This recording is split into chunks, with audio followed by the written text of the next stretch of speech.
या चॅनलवरील सर्व कथा काल्पनिक असून केवळ मनोरंजनासाठी सादर केल्या जातात. अंधश्रद्धा किंवा कोणत्याही अलौकिक गोष्टींचं आम्ही समर्थन करत नाही.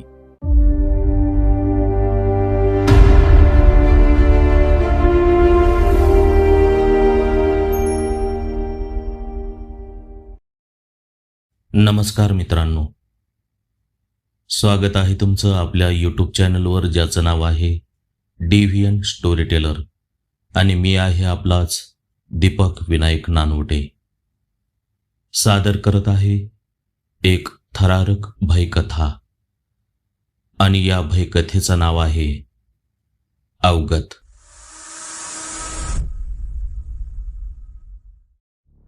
मातीला स्मृती असते असं म्हणतात, पण काही जमिनीचे बांध इतके तप्त आणि अश्रूंनी ओले असतात की तिथल्या प्रत्येक मातीचा कण एका न संपणाऱ्या संघर्षाची साक्षी देतो. अवगत ही केवळ एका भुताटकीची गोष्ट नाही, तर ती मानवी लोभ, शोषणाची दाहकता आणि कर्माच्या न सुटणाऱ्या चक्रात अडकलेल्या एका शापाची कहाणी आहे. माणूस जमिनीत बिया पेरतो, पण कुठे कुठे त्या रानात पिकाऐवजी अन्यायाची राख पेरली जाते. एखादा जीव अन्यायाला कंटाळून गेला तरी त्या बांधावरचा अंधार खरंच संपतो का? की तो अंधार फक्त एका सावलीकडून दुसऱ्या सावलीकडे सरकत राहतो? ही कथा ऐकताना एकच लक्षात ठेवा, कधी कधी आपण ज्याला सुटका समजतो तो एका नव्या सुरुवातीचा रस्ता असू शकतो. सावध रहा, काही गोष्टी कधीच मरत नाहीत, त्या फक्त आपली जागा बदलतात. याच चक्रात अडकलेल्या एका हातबल माणसाची ही गोष्ट, ज्याची कहाणी सुरू होते एका आकड्यापासून. 80,000. शहरातल्या एखाद्या माणसाला हा आकडा कदाचित चिल्लर वाटेल, पण त्याच्यासारख्या 1.5 एकराच्या धन्यासाठी तो गळ्याचा फास होता. सलग 3 वर्ष दुष्काळ, त्यात पोरांचं शिक्षण.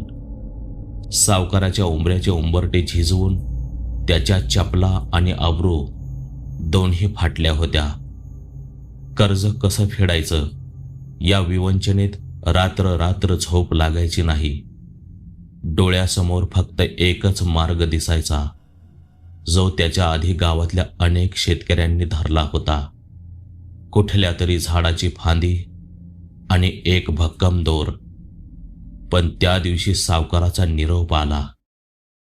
नाना सावकार. नाना सावकार म्हणजे साक्षात काळ्या मातीतला खेकडा, जो अडकलेल्यांना आणखी खोल ओढतो. तो जीव मुठीत धरून त्याच्या वाड्यावर गेला. तो गादीवर लोळत हुक्का ओढत होता, जसं अनेक शेतकऱ्यांच्या कातडीची गादी बनवून त्यावर लोळतोय आणि त्यांचं रक्त पितोय. क्षणभर त्याला असंच वाटलं, अरे वा वा वा बाल्या, ये ये. त्याने धुराची वळय हवेत सोडत सुरुवात केली. बाल्या, अरे तुझं ते 80,000चं कर्ज मी माफ करायचा विचार करतोय. त्याच्या कानावर त्याचा विश्वासच बसेना. साक्षात यमराज आयुष्य वाढवून देतोय असं वाटलं. त्याने हात जोडले. नाना, उपकार होतील हो तुमचे. हा, पण बाल्या, एक आठ हाय. तो पुढे सरकत म्हणाला. त्याच्या डोक्यात काहीतरी शिजत होतं. ऐक बाल्या, गावाबाहेर वड्याला खेटून पांडूचं 5 एकराचं रान आहे. ते तसंच पडीक पडलंय, कुणी बी तिकडे फिरकत नाही. आणखी काही महिने पडून राहिलं तर सरकार ताबा मारील. तू ते रान कसायचं, जे काय पीक येईल त्यातलं अर्ध तुझं अर्ध माझं. जमीन माझी, पण तू अर्धा हिस्सेकरी, म्हणजे अर्धा मालक. काय? तो पान खाऊन लाल झालेले दात दाखवत खदा खदा हसला. पांडूचं शेत हे नाव ऐकताच बाल्याच्या अंगावर काटा आला. 3 वर्षापूर्वी पांडूने त्याच शेताच्या बांधावर पिंपळाच्या झाडाला गळफास घेतला होता. 3 दिवस त्याचं मढं पिंपळाला तसंच लटकून होतं. मरण्याआधी त्याने कर्जापोटी ते 5 एकर सावकाराला लिहून दिलं होतं. गावातली लोक सांगायची की तिथे पांडू दिसतो, तो अजूनही तिथेच आहे. भर दुपारी सुद्धा तिकडे जायला कोणी धजत नसे. त्याच्या समोर आता मरण उभं होतं.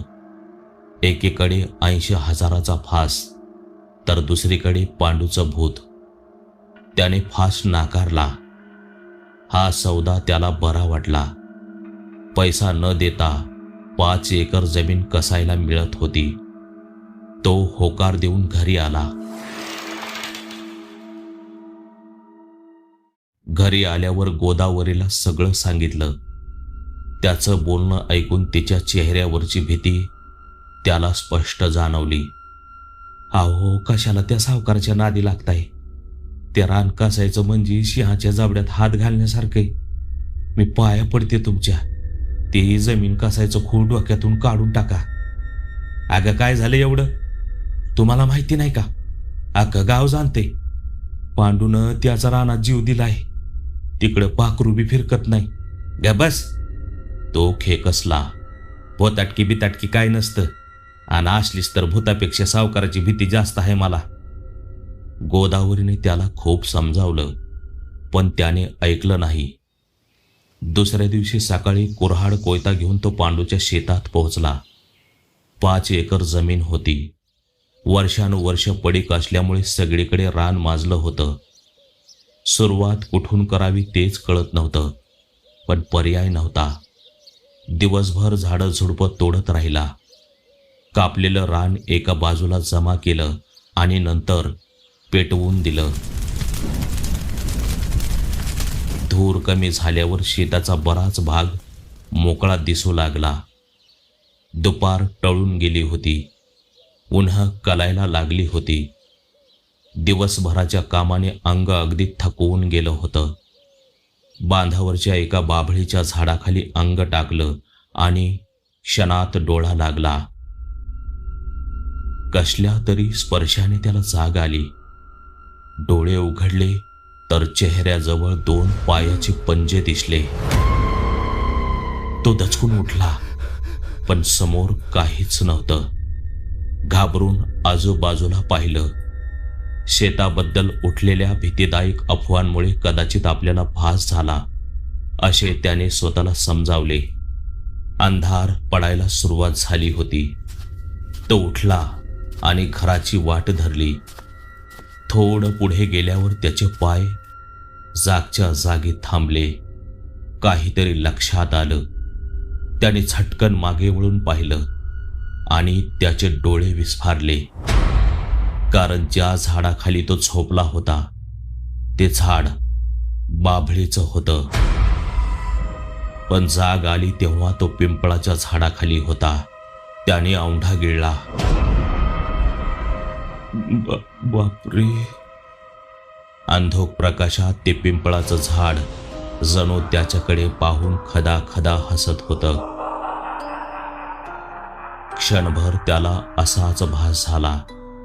भानावर येताच लगबगीने सरळ घराच्या दिशेने पटापट पावलं उचलली.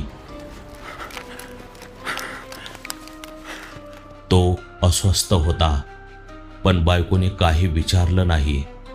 आता भोगा. तिचा चेहरा जणू असंच सांगत होता.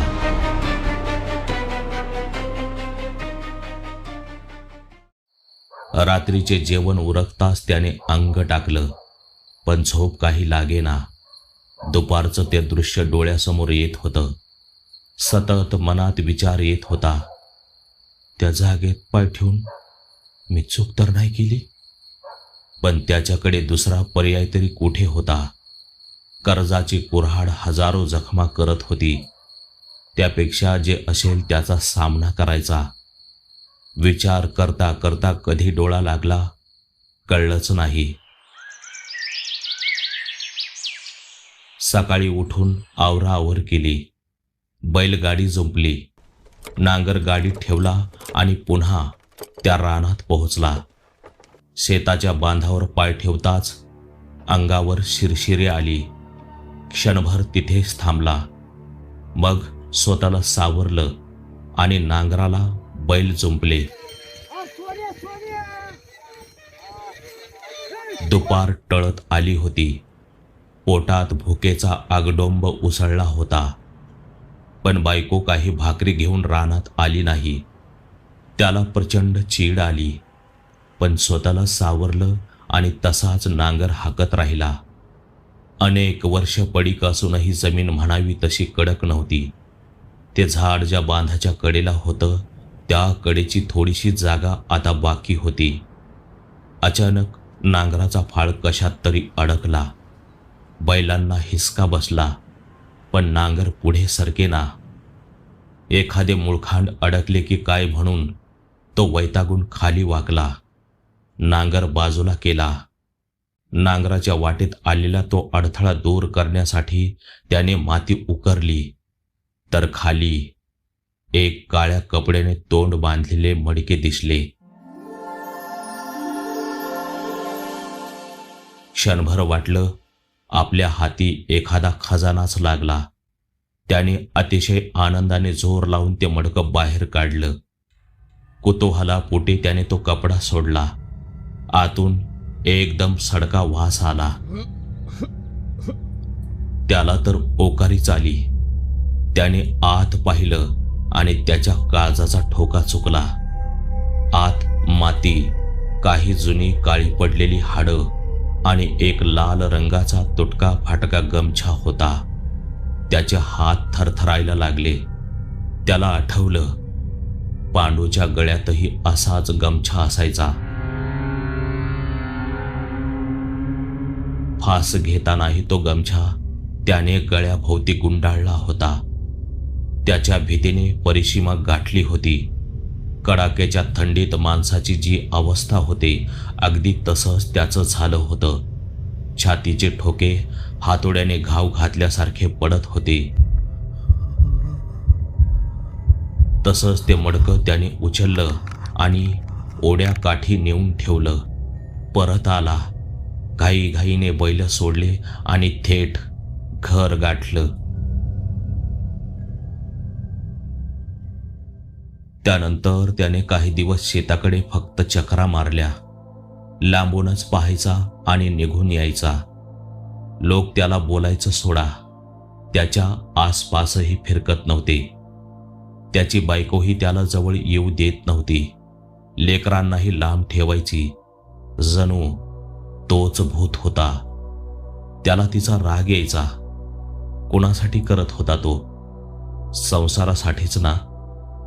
पण तो समजून घ्यायचा, एकदा पेरून उगवलं की होईल नीट, या विचाराने त्याने कसं बसं बी पेरलं. काही दिवसात पीक तरारून वर आलं. जमीन हिरवीगार दिसू लागली. सर्वांनाच आश्चर्य वाटत होतं.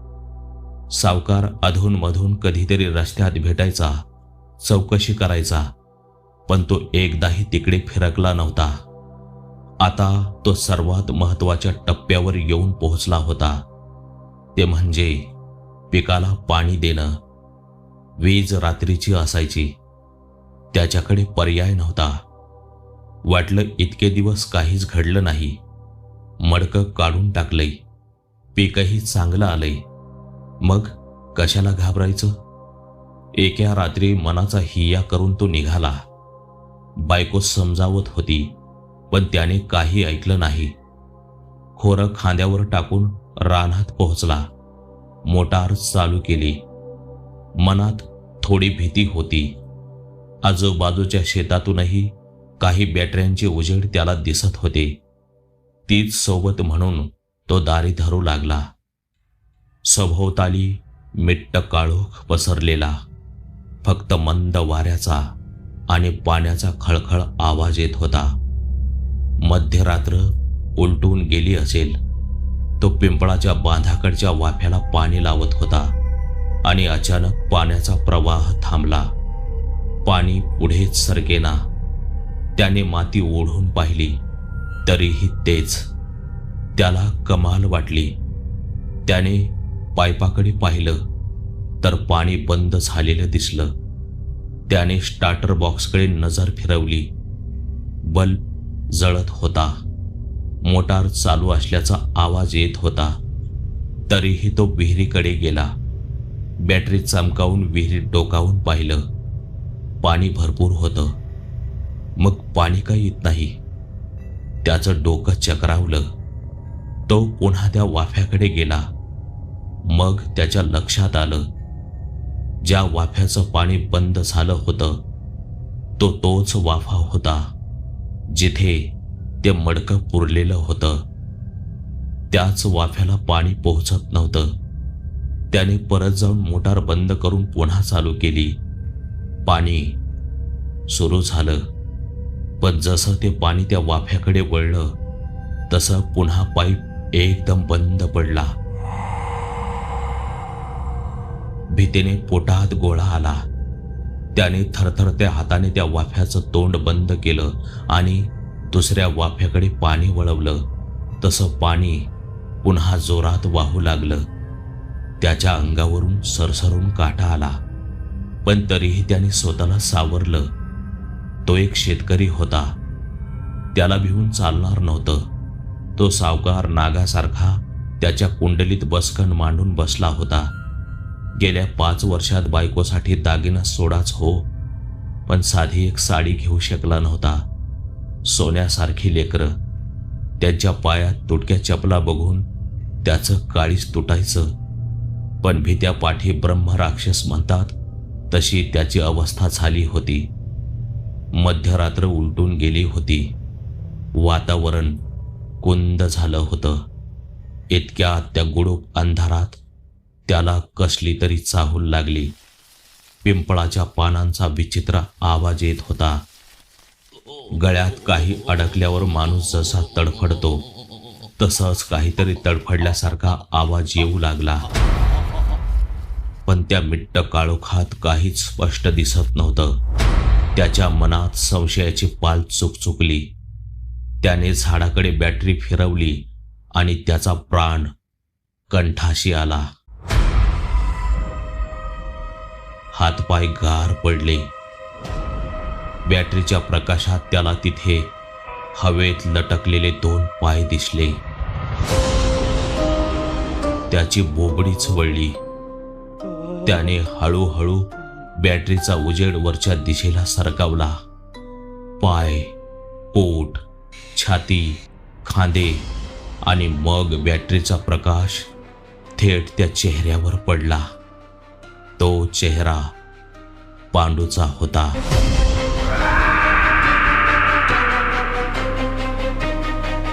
अचानक त्याने गपकन आपले डोळे उघडले आणि तो त्याच्याकडे बघून अतिशय विचित्र भेसूरपणे हसू लागला.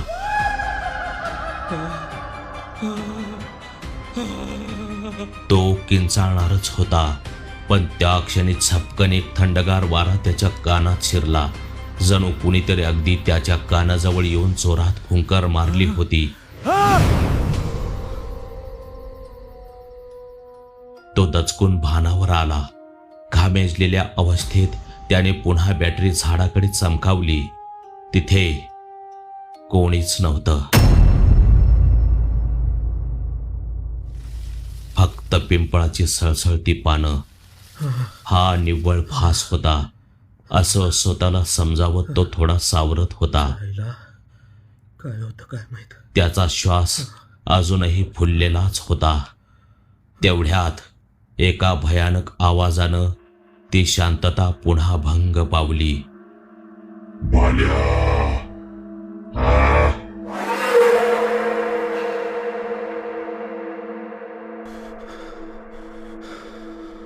तो आवाज त्याच्या अगदी जवळून आला होता. त्या कोरड्या वाफ्यातून त्याने त्या दिशेला बॅटरी चमकवून पाहिलं. तिथे पांडू गुडघ्यावर बसलेला दिसला. तेच हसू, तेच पांढरे डोळे, राख पोतल्यासारखा चेहरा. त्याच्यातलं बळ निघून गेलं होतं. शरीराने जणू त्याची साथ सोडली होती. कोळशासारखे काळे ठिक्कर पडलेले दात विचकत तो म्हणाला, माझं म्हणणं फक्त तिथं ठेव.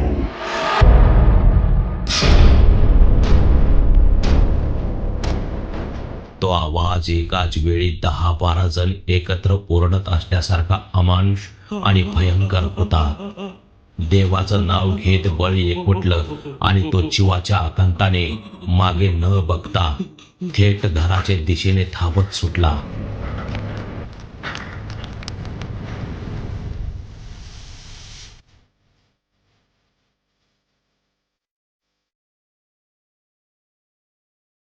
दुसऱ्या दिवशी त्याला कडकडीत ताप भरला.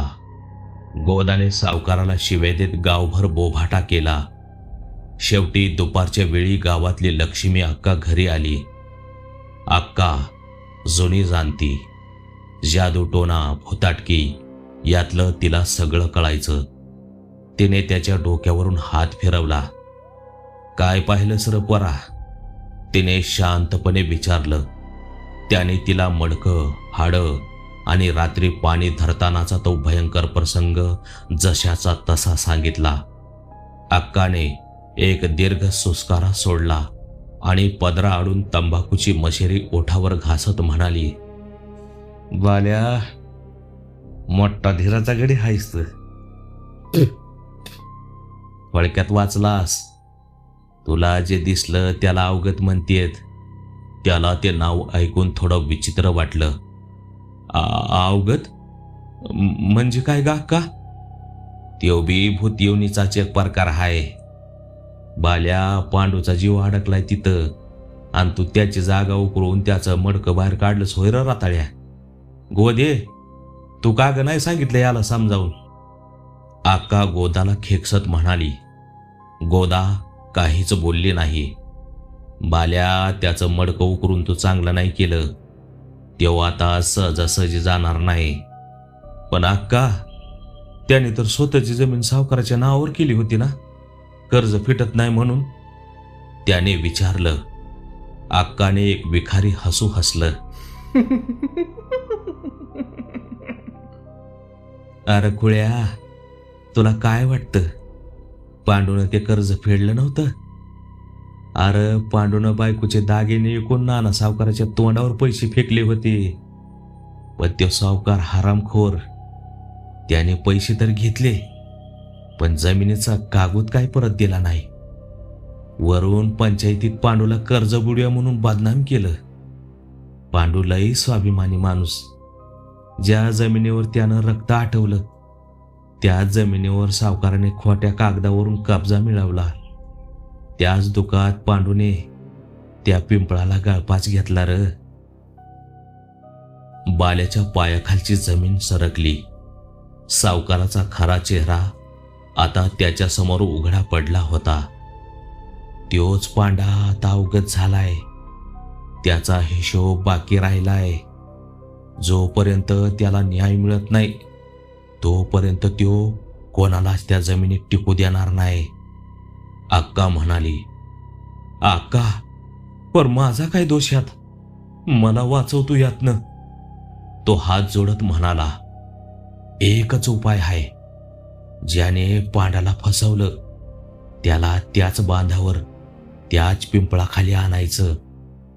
एकदा का त्यो तिथं आला, हे सावकार स्वतःच्या तोंडानं खरं बोलल, तवाच पांडूचा अवगत मुक्त होईन आणि तू ह्यातनं सुटशील. हे अशक्य होतं. नाना सावकार स्वतःहून त्या शेतात कसा येईल? पण त्याच्याकडे दुसरा कोणताही रस्ता नव्हता. 2 दिवस तो विचार करत होता. शेवटी एक डाव आखला. तो चेहऱ्यावर खोटा आनंद आणून सावकाराच्या वाड्यावर गेला. मालक, राम राम. तो उत्साहात म्हणाला. अहो, पिकलंय जोमात आले, पर तुम्ही एकदा बी तिकडे फिरकला नाही. एकदा पायरीला लागा, स्वतःच्या डोळ्यांनी बघा एकदा. सावकार तंबाखूचा विडा थुकत म्हणाला. बाल्या, समद खरंय तुझं. तुझ्या विश्वास आहे र, पर ते पांडाचं भूत खोट आहे समद. या रान पिकवलं, रातीला जागून पाणी दिलं, मग मला कस काय नाही झालं? अरे तुझी गोदी गावभर बुंबलत होती माया नावानं, त्याचं काय? त्याला क्षणभर गोदाचा राग आला. हे छायला ह्या गोदीच्या ना, पण चेहऱ्यावर हसू आणत तो म्हणाला, अहो तिचं काय ऐकता, 2-4 दिवस जागलो म्हणून जरा आजारी पडलो होतो, बाकी काय नाही. काय बोलतो, नक्की? हो नक्की सावकार. ठीक आहे, तू जा, येतो मी उद्या सांच्याला. दुसऱ्या दिवशी बाल्या शेतावर पोहोचला. पीक आता पिंढरेला लागलं होतं. तो ओढ्याकडे धावला. सावकार यायच्या आधी त्याला ते मडकं तिथे आणून ठेवणं गरजेचं होतं, पण ते मडकं तिथे नव्हतं. तो गडबडला. हा तर कसं करायचं? पांडाचा तो भयंकर आवाज त्याच्या डोक्यात भिनभिनत होता. तो पुन्हा शेताकडे आला. त्याच वाफ्यात त्याने चक्कर मारली आणि त्याचे डोळे पांढरे झाले. ते मडकं जिथून त्याने ते काढलं होतं त्याच जागी होतं. तो तसाच धडपडत मागे सरकला आणि रस्त्यावर बसून सावकाराची वाट पाहू लागला. सूर्य मावळतीला गेला होता. आकाश लाल झालं होतं. बरोबर त्याच वेळी सावकाराची फटफटी येताना दिसली.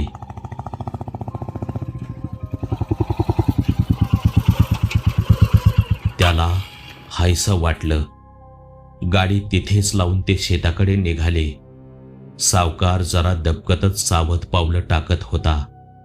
आजूबाजूला अधूनमधून पाहत होता. ते झाड दिसताच तो मागेच थांबला. पिकाकडे पाहत म्हणाला, बाल्या, नाही लय जोमात पीक आले, चल बर. म्हणत तो मागे फिरला. इतकी मोठी संधी हातातून निसटताना पाहून त्याला एक कल्पना सुचली. मालक थांबा, लय महत्वाची गोष्ट बोलायची. तरीही तो पुढे चालत राहिला. मालक मालक थांबा. मालक, रानात नांगरताना एक मडकं गावलंय. मला वाटतंय ती सोन्याचं असेल. युक्ती कामी आली. सावकार जागीच थांबला. बाल्या, तू मस्करी तर नाही ना करत? गोदाची शपथ, मला मडकं गावलंय. पर सोन्याला बळी लागतो म्हणून मी घाबरलो. सांगावं का नाही तेच कळत नव्हतं. पर आज सांगितलं. कुठे दाखव. म्हणत सावकार मागे फिरला. ते त्या कोरड्या वाफ्यात पोहोचले. त्याच कोरड्या वाफ्यात ते मडकं तसं तोंड बांधलेलं होतं. सावकाराचे डोळे चमकले. तो लगबगीने पुढे झाला आणि त्याने त्या मडक्याचं तोंड मोकळं केलं. त्यातली हाडं आणि तो लाल गमछा त्याच्या नजरेस पडताच त्याच्या चेहऱ्याचा रंगच उडाला. तो जागच्या जागी थबकला. सटकन हातातील मडकं खाली टाकत तो अडखळत म्हणाला, बाल्या, हार चल लवकर हितनं. त्या क्षणी आजूबाजूची हवा एकदम शांत झाली. पिकाची सळसळ थांबली. वातावरणात एक भयानक दाबलेपण आलं. तो हळूच एक पाऊल मागे सरकला.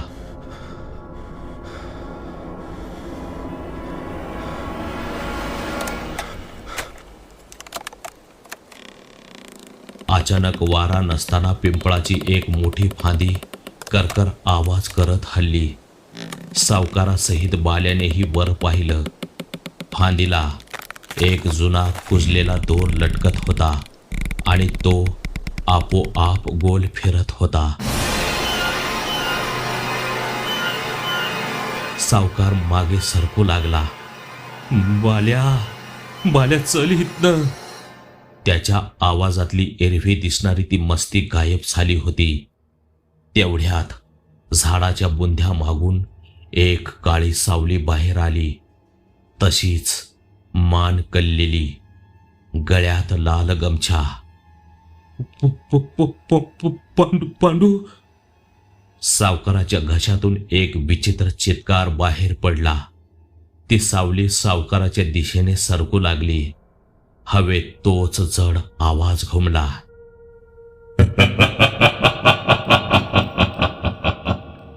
काय रे सावकारा, गरीबाच्या जमिनी लुबाडतो हे रे?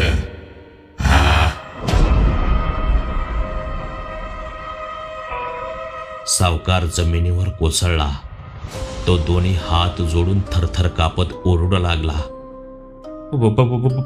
पांडा, हो हो हो, मीच दाबून ठेवला होता तुझा कागद. तू तू तू पैसे दिले होते. तुझं तुझं तुझं कर्ज बी फिटलं होतं. पण पण बाल्या बाल्या, मला मला ना याची जमीन पाहिजे होती. मी मी मी मी मी गावाला खोटं सांगितलं. पांडू पांडू पांडू पांडू, मला माफ कर. तो रडत ओरडत सत्य बोलत होता. त्याची कबुली बाल्या ऐकत होता आणि एका क्षणात ते मडकं फट्ट दिशी फुटलं.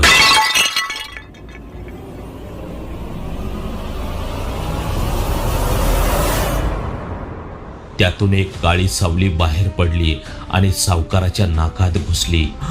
हे सगळं त्याने डोळ्याने पाहिलं आणि मग ती सावली, तो लाल गमछा, ते सगळं थुरासारखं विरून गेलं.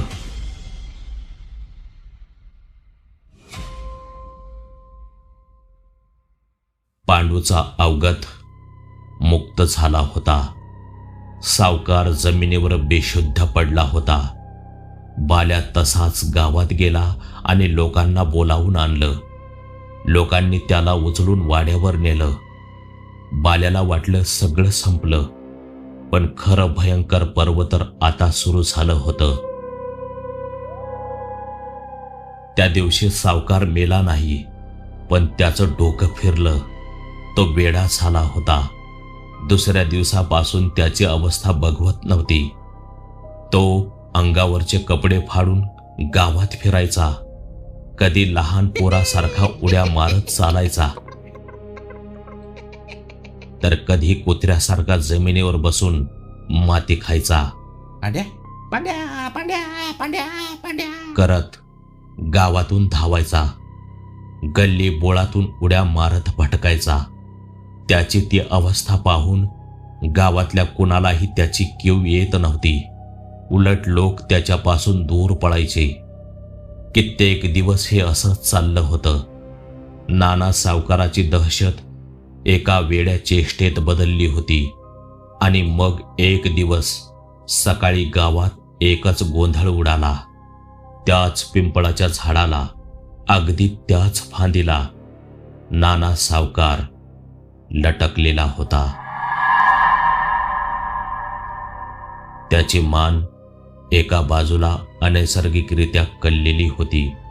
त्याचे उघडे डोळे पाहून बाल्याच्या अंगावर सरसरून काटा आला. वाऱ्याची एक थंड झुळूक आली आणि पिंपळाची पानं थोडी सळसळली. पांड्याचं अवगत आज खऱ्या अर्थानं मुक्त झालं होतं. त्याला अचानक लक्ष्मी अक्काचे ते शेवटचे शब्द आठवले, जे त्याने नीट ऐकले नव्हते. बाल्या, अवगताची जागा कवाची रिकामी राहत नाही. योग जातो आणि दुसरा येतो. पांडू मुक्त झाला होता, पण त्याच रानात, त्याच पिंपळावर एका नव्या अवगताचा जन्म झाला होता.